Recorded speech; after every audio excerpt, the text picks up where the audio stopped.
السلام علیکم دوستو، کیسے ہیں آپ سب؟ میں زبینہ فیاض ایک بار پھر آپ کے ساتھ تو میں شروع کر رہی ہوں ٹھہرے پانی بائی محمد فیاض ماہی پارٹ 11۔ کتابوں کی دکان میں ہنا نے ایک کتاب پکڑی اور اسے کھول کر پڑھنا شروع کر دیا۔ ابھی وہ ایک صفحہ ہی بمشکل پڑھ پائی تھی کہ اس کے کانوں میں واسق کی آواز پڑھی، اچھی کتابیں تنہائی میں بہترین اور مخلص دوست ہوتی ہے۔ وہ ہنا کی پھوپھی کا بیٹا تھا۔ باپ کے اعلیٰ اسٹیٹس اور روپیہ پیسے کی فراوانی نے اس کو بگاڑنے میں کوئی کسر نہ چھوڑی تھی۔ وہ ہنا کو کئی بار پرپوز کر چکا تھا، مگر یہ بات ابھی تک ہنا تک ہی محدود تھی۔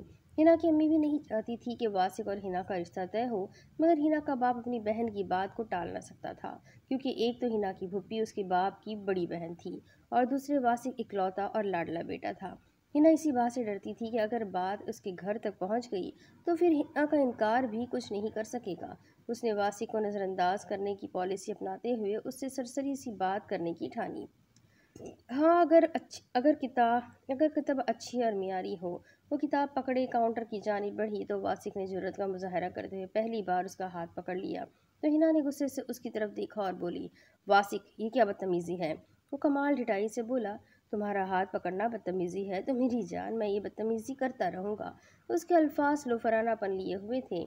ہنا کو اس کا یہ بے تکلفانہ انداز ذرا بھی اچھا نہ لگا تھا۔ وہ اپنے غصے کو قابو کرتی ہوئی بولی، میرا ہاتھ چھوڑو۔ اس نے اپنے تئیں کوشش کی کہ اپنا ہاتھ چھڑوا سکے، مگر وہ اپنی گرفت مضبوط کرتا ہوا بولا، وہی گھسا پٹا فقرہ ہے کہ یہ ہاتھ چھوڑنے کے لیے تو نہیں پکڑا۔ اس نے ہاتھ چھوڑ دیا اور پھر بولا، شام کو ماما پاپا آ رہے ہیں ماموں سے بات کرنے کے لیے۔ ہنا کو ایک اور زوردار جھٹکا لگا۔ وہ ہاکوں کی طرح اس کی شکل دیکھنے لگی۔ وہ مسکرا رہا تھا، مگر اس کی مسکراہٹ ہنا کو ذرہ برابر بھی اچھی لگنے کی بجائے زہر لگ رہی تھی۔ کون سی بات؟ وہ انجانے خدشے کو چھپا نہ سکی اور بولی تو کھل کر کہا لگاتا ہوا وہ کہنے لگا، جو ہاتھ تم نے مجھ سے چھڑایا ہے وہی ہاتھ مانگنے کے لیے۔ ہنا کا خدشہ درست ثابت ہوا تھا۔ وہ دہشت زدہ نظروں سے اس کو دیکھتی رہی اور کتاب وہیں رکھ کر تیزی سے باہر نکل گئی۔ اس کی سماعتوں سے واسق کے کہے ٹکرا رہے تھے۔ وہ ذہنی طور پر کافی منتشر لگ رہی تھی۔ اس کی سوچیں اور خیالات پر واسق نے اپنا آپ ثبت کرنے کی کوشش کی تھی۔ وہ تو رمیز کو من میں بسا بیٹھی تھی۔ زندگی گزارنے کے لیے اس نے رمیز کا ہاتھ تھاما تھا اور یہ واسق اس کا ہاتھ تھام کر اس کو ٹکڑوں میں تقسیم کرنا چاہتا تھا۔ وہ ابھی اور اسی وقت رمیز سے رابطہ کرے گی یا پھر اپنی امی کو صاف صاف بتا دے گی کہ وہ رمیز سے محبت کرتی ہے اور شادی بھی اسی سے کرے گی، چاہے کچھ بھی ہو جائے۔ وہ اپنے منتشر خیالات کو یکجا کرنے کے لیے بازار میں ایک طرف کھڑی ہو گئی اور لمبے لمبے سانس لینے لگی۔ کچھ دیر بعد اس نے خود کو ریلیکس کر محسوس کیا تو ایک دم سامنے کی سائڈ پر اس کی نظر رمیز پر پڑ گئی۔ وہ اپنے کسی دوست کے ساتھ جا رہا تھا اور ہنا کو اس طرح سرے بازار آواز دینا کچھ اچھا نہ لگ رہا تھا۔ اس نے موبائل فون نکالا اور رمیز کو کال کر دی۔ ہنا نے دیکھا کہ وہ موبائل اپنی جیب سے نکال کر پہلے اس کی اسکرین پر نمبر دیکھ رہا ہے۔ ہنا کا نمبر دیکھ کر اس کے ہونٹوں پر مسکراہٹ پھیلتی ہوئی ہنا نے دیکھ لی تھی۔ رمیز، سامنے کی طرف دیکھو، میں اسی بازار میں ہوں۔ ہنا نے کال ریسیو کرنے پر رمیز کو پیغام دیا تو وہ چونک کر اس سمت نظریں دوڑانے لگا۔ اس کی نگاہوں نے ہنا کو تلاش کر لیا تھا۔ اس نے اپنے دوست کو رخصت کیا اور سڑک پار کر کے ہنا کے پاس آ گیا۔ تم یہاں کیا کر رہی ہو؟ وہ کافی ایکسائٹڈ لگ رہا تھا۔ رمیز، میں کافی پریشان ہوں، کہیں چل کر بیٹھتے ہیں، مجھے تم سے بہت ضروری بات کرنی ہے۔ رمیز ہنا کو سنجیدہ دیکھ کر اس بات میں سر ہلاتا ہوا بولا، اوکے، میرے ساتھ آؤ، میری گاڑی باہر پارکنگ میں کھڑی ہے۔ وہ گاڑی تک پہنچے اور پھر چند لمحوں بعد ہی گاڑی ساحل سمندر کی جانب بڑھ رہی تھی۔ رمیز نے اس کی طرف دیکھا اور پوچھا، کیا بات ہے؟ تم پریشان دکھائی دے رہی ہو۔ سمجھ میں نہیں آ رہا کہ کیسے بات کروں۔ ہنا کافی سنجیدہ اور پریشان تھی اور یہ پریشانی اور سنجیدگی رمیز کو کھٹکنے لگی تھی۔ وہ ہنا کو اس افسردگی سے نکالنا چاہتا تھا۔ ایسے ہی بات کر دو جیسے کر رہی ہو، سامنے کی طرف دیکھو، میں ابھی مرنا نہیں چاہتی۔ وہ رمیز کی توجہ میں اسکرین کی پار دوڑنے والی ٹریفک کی جانب مبذول کرواتی ہوئی بولی تو وہ ہنسنے لگا، اچھا، پھر تمام باتیں سمندر کی لہروں سے کھیلتے ہوئے ہوگی۔ گاڑی چلتی ہوئی ساحل سمندر پر پہنچی تو اکا دکا سیاح اور جوڑے سمندر کی لہروں سے لطف اندوز ہو رہے تھے۔ زیادہ تر رش شام کو ہوتا تھا، کیونکہ کاروباری لوگ اور سروس کرنے والے لوگ اپنے کام کاج سے فارغ ہو کر شام کی تیز ہوا کو لہروں سے اٹکھیلیاں کرتے ہوئے دیکھنے آتے تھے، اور لہروں کا بھاگ بھاگ کر ساحل پر آنا اور ریت کو گلے لگا کر واپس جانا ان کو اچھا لگتا تھا۔ یہی وجہ تھی کہ اب رش کم تھا اور سمندر بھی پرسکون دکھائی دے رہا تھا۔